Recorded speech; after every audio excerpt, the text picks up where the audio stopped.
اچھا جب مدینے میں مسجد نبوی میں بلکہ مسجد قبلتین دو محرابوں والی مسجد وہاں ہے حضور نے بنائی، تو حضور جو ہے نا بیت المقدس کی طرف صحابہ کے ساتھ نماز پڑھ رہے تھے، تو دل میں خیال آیا اگر یہ بیت المقدس کی جگہ اگر کعبۃ اللہ بیت اللہ اگر کعبہ ہوتا جو میرے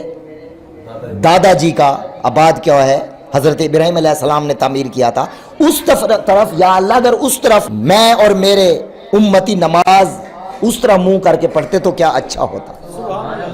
اور پھر اس پر آیت نازل ہوئی اور اللہ نے فرمایا جس کا مفہوم کہ اے حبیب ہم آپ کے آنکھوں کے اشاروں کو بھی دیکھ رہے ہیں، مفہوم ہے، تو آپ اشارہ تو کریں ہم کعبہ تبدیل کر دیں گے۔